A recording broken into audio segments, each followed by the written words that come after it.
podium back, or the old podium back.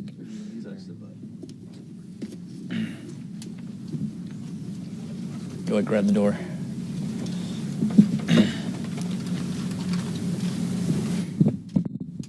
Morning. I want to say we were honored this morning to welcome the President of the United States to our House Republican Conference. I want to thank him for taking the time to come here to the Hill to talk to our members and for his steadfast leadership throughout this entire process. President Trump was here to do what he does best, and that is to close the deal. He is all in, and we are all in to end this Obamacare nightmare. I think what this comes down to is what it said on those banners last night at his rally in Kentucky. Promises made, promises kept. Obamacare was anything but that. People were promised one thing and they were given another. They were promised that they'd get lower premiums. Instead, premiums are skyrocketing and people are paying so much more. They were promised that they could keep their plan, and many, millions have lost their plan. They were promised more choices. And now, millions of Americans have no health care choice at all. 7 years of this failed experiment is enough. This is our chance to build a better, a fairer, and a better health care system for all Americans. All of us, the President, the House, and the Senate, we made a promise. We made a promise that we would repeal and replace this disastrous law, and we are going to keep our word. Well, good morning. We're just coming out of a conference with the President, enthusiastic. I thought he made a very passionate discussion of why to keep your word. I thought he laid out a very clear, concise agenda of what he's actually been doing of keeping his word. And as I announced last week, the House will vote on the American Health Care Act this week to repeal and replace Obamacare. But as you know, reconciliation does not allow us to put everything we need into the bill. So we're actually starting on separate legislation. As we said, this is 3 phases. We'll start with phase 3, beginning. We'll first have the Competitive Health Insurance Act. As you know, Obamacare has destroyed the marketplace. 1/3 of all the counties in this country only have one choice. That also creates a monopoly. Some counties have no insurance, and the government wants to penalize you because you can't even buy it. Obamacare created 23 co-ops, gave them more than $2 billion. 18 of those have already collapsed. So the goal is to provide federal antitrust scrutiny to an industry that is becoming increasingly concentrated. Second, we'll provide Small Business Health Fairness Act. We talk so much about letting small businesses pull together, but we also talk about across state lines. This allows small businesses to pull together and go across state lines. I opened my first business when I was 19 years old. There's 3 lessons you always learn. You're the first to work, the last to leave, and the last to be paid. But you know those who work for you are like family. You want to be able to provide the health care for them. But you're at a disadvantage between the big companies and the small ones. Why don't we let the small businesses that help drive this nation pull together to have the strength of big business as well? Because Obamacare regulation has actually made it worse. And so much of what we talk about when we repeal Obamacare, yes, it's about health care. But what about the 30-hour work week? What about the 50 employees or less that has decimated small business? 95% of small businesses reported increased health insurance over the last 5 years. 10,000 small businesses have closed down, costing 300,000 jobs across under Obamacare. Now, this is just part of phase 3 that we're moving right now. But Thursday will be a big day. Thursday will be the day that we keep our word, that we will repeal and replace and continue on with phase 2 and phase 3. It was great to welcome President Trump to our conference this morning. And for weeks now, President Trump has gotten directly engaged in negotiating with our members. And he reached out and he said, bring me your best ideas. And you saw every element of our conference come together and bring those ideas. Everybody from Republican Study Committee members to Tuesday Group members to Freedom Caucus members who came forward, and President Trump brought those ideas together. And we agreed in the package that we put together last night to add all of those elements to the bill, elements that make it even better for families. Because at the heart of this is the acknowledgement from President Trump to all of us that Obamacare has failed the American people. And I think it's important to get back to the reason that we're doing this is because we are leading a rescue mission to finally let families be in charge of their health care decisions again. CBO confirms that, literally saying 14 million people will choose to get off of Obamacare if we give them that freedom. I think that's a novel idea. Freedom for families to make their own choices in health care. That's in our bill. Over $900 billion in tax cuts, direct relief and money back in the pockets of working families is in this bill. You know, National Right to Life is scoring a yes because it's probably the most pro-life bill that will get to a president's desk for their signature since partial birth abortion. Revolutionary. Something else that's revolutionary is giving the states the ability to run their Medicaid program without having to come beg Washington bureaucrats for permission to do innovative things that help improve the health care of families in their states. All of these reforms and more are in this bill that's coming up for a vote on Thursday. And it's really great to see not only that the president is all in, but that the president has made it clear that this is the first step in us finally getting our country back on track and following through on those promises that have been made for years, that we would not only rescue people from Obamacare, but then it sets the stage for all the other big things that we want to do to cut taxes, to get our economy back on track, to get regulations out of the way, and make Washington work for families again. So again, it was great to see the president here and express to our members that he is all in and he wants this bill on his desk for a signature, and the only thing that's necessary is for every Republican to vote yes. President Trump is a man of action, and the people have demanded action of us. We promised that we would repeal and replace Obamacare, and that's what we're doing this week. Our first step, the American Health Care Act, has gone through 3 committees. It will go through the 4th this week and then be brought to the floor for a vote. And I encourage you to go to passabill.gop to get more information.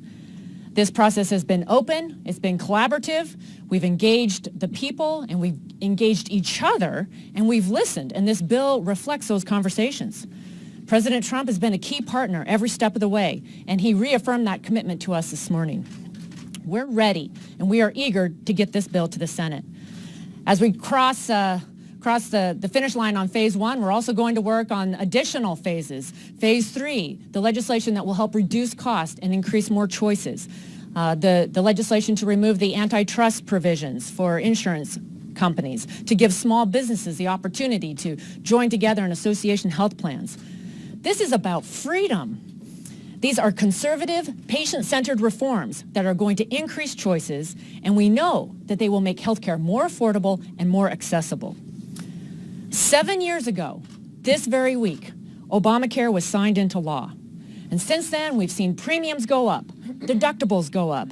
The only thing that hasn't gone up is patient satisfaction. Whether you're a family of 4, single, young, old, one of the most vulnerable in our community, under our plan, you'll be able to pick the best health insurance plan to meet your needs, not a plan that the government thinks you should have. Doing nothing is not an option. Obamacare is collapsing, and we're on a rescue mission. We're on a mission to create a better health care future for every person in this country. 7 years ago, I made up my mind to retake my seat to come back because of what had taken place 7 years ago this week. And as I've talked with people even as recently as yesterday in a town hall meeting, and I talk about our comprehensive plan that includes a 3rd phase that goes to the heart of getting back control to individuals.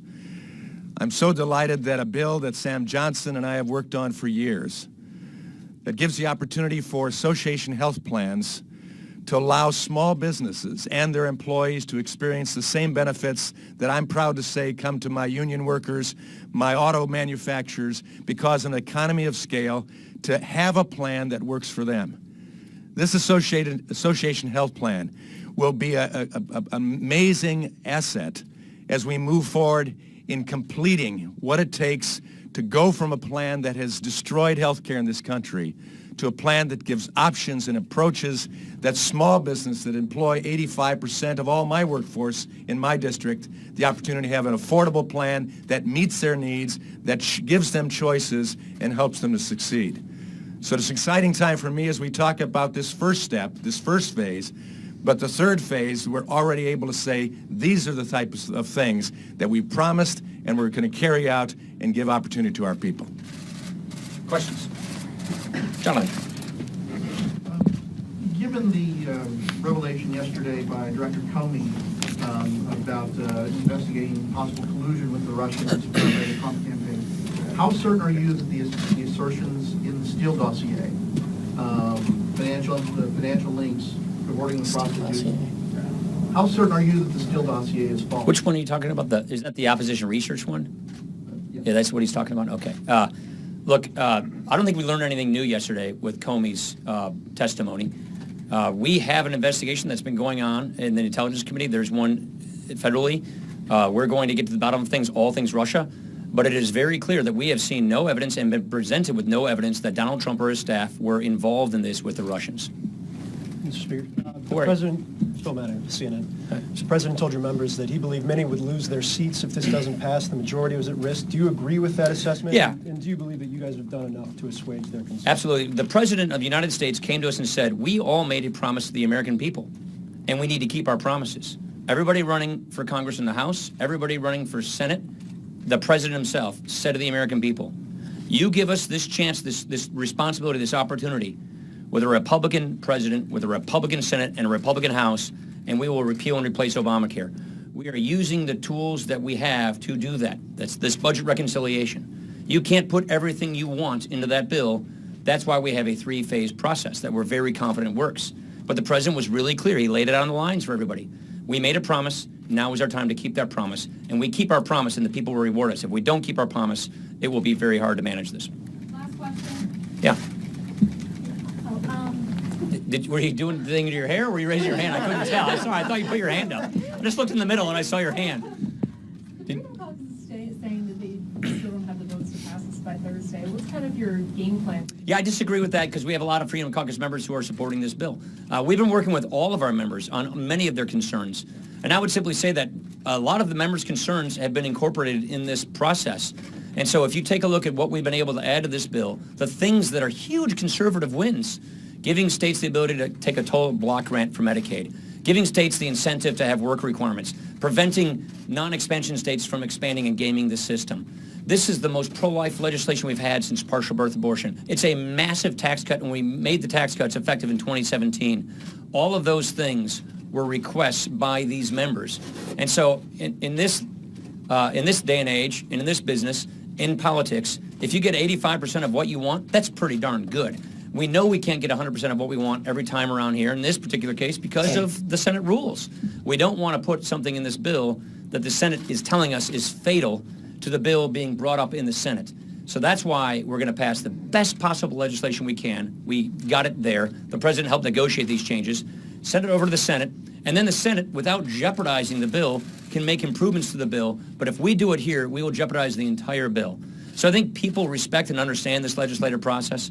I think members, once they realize this in the final analysis, that we're getting the vast majority of the things that we think should be in this bill. And then at the end of the day, it really is a choice. Do you want to stick with the Obamacare status quo?